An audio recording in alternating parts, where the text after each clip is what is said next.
Sponsor yields. Thank you. Representative, just so that I'm clear on the process here, we've got there's a 30-day mediation requirement in the bill, correct? Yes. After which you then go into, either party declares an impasse and you're pushed into arbitration, right? The parties could decide to keep negotiating at any point. All right, but presumably they would move into arbitration as soon as they have the opportunity given to them by the General Assembly here. Otherwise, what's the point of the bill? They can keep negotiating, or they can move to interest arbitration. Either way, I think Okay, they're at the table and they're talking. Right, we presume they're going to go into interest arbitration, though. That's the whole point of this. Now, how does the panel then get put together? The union gets to pick one, the administration gets to pick one, and then if they can't mutually agree on a third, the Labor Relations Board gets to pick the third person. Fair enough. Now, I had time on a municipal board where we dealt with interest arbitration a couple times, and it was the understanding of our folks that whenever you go to interest arbitration, they didn't know of a time when there had ever been a reduction in a contract, a future contract, awarded by an interest arbitrator. Are you aware of any time an interest arbitrator has ever reduced a benefit under a contract or in sum? I'm not aware of specifically where that has occurred, but I know that they have the authority to do that. It could, hypothetically, somewhere in the country, at least never in Illinois, as best we know. So,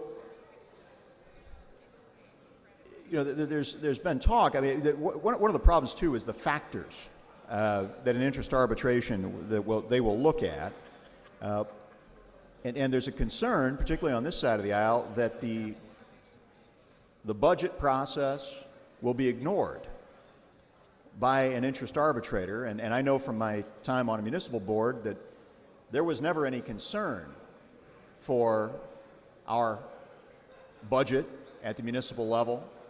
We were assumed to be a piggy bank from which an unlimited amount of money could be extracted.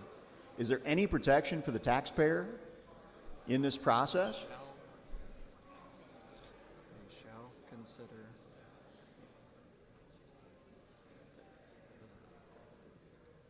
Well, the language of the statute for interest arbitration, specifically Section 3, Representative Breen. Right, sub H, says sub 3. The interest, yes, H3, you're there.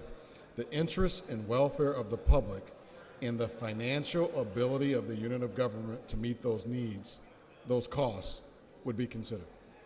And haven't you openly advocated for higher taxes, additional revenue for the state? I have stated yeah. multiple times that we cannot act on cuts alone. We definitely need new revenue. How do we generate that new revenue? We can discuss that. But that's fully within our power to increase the taxes to whatever rate we so desire, short of everyone moving out of the state. I mean, isn't it? I mean, we have a full unlimited power to do that. Is that a question? Yes, it was. We do. Okay. So really this sub H sub 3 doesn't even apply here. So really the welfare of the taxpayers is not going to be considered at all. So with that as a backdrop and understanding that interest arb always results in either the status quo or better for the union, what happens if and likely when the governor rejects the interest arbitration decision if this bill goes into effect? You're making a leap that I'm not willing to make with you. Well, okay, I think interest you're wrong. arbitrator's got to make a decision. The interest arbitrator by statute is allowed to consider the financial ability of the unit of government, and you're assuming that they won't do their job. That's not fair. No, These are professionals we're talking about. Sure, and they're professionals that every single time it's been considered anywhere else in the state of Illinois and presumably around the country believe that the taxpayers don't really have a seat at the table. You've got unelected arbitrators making decisions that we here in this General Assembly are normally charged with making. I mean, that's what we are the ones who are supposed to be defending the taxpayers and the interests of the state government. Right? But again, so you're going to get a decision. What happens? The governor rejects the decision.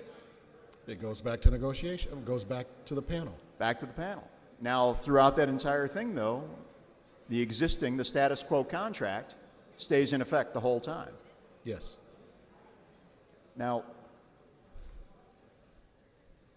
maybe I'm a cynic, and I know someone else invoked the president, or others have invoked the president repeatedly, but when I see a bill that gives an interest group status quo or better when everybody else is getting cut, that sounds like a special deal.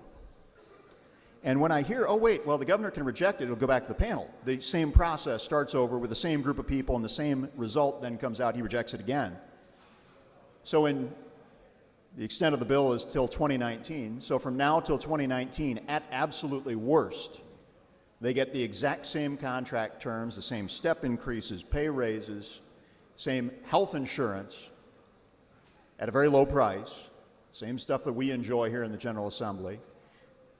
They get all of that at worst, instead of negotiating in a place where we all know, and actually at this point, Mr. Speaker, I'm going to the bill. I mean, look, at this point, we know full well that we can't keep on the current course. Our budget won't allow it, our finances won't allow it, our people won't allow it. People are moving out of my district in droves. They're going to other states because they don't want to be a part of financing a corrupt and out of balance government. And so when we have this bill that essentially gives a heads I win, tails you lose deal to any group in this state, it's unsustainable, it's unfair, and it's unjust. I urge a no vote. Thank you, Mr. Speaker. Mr. Batnick.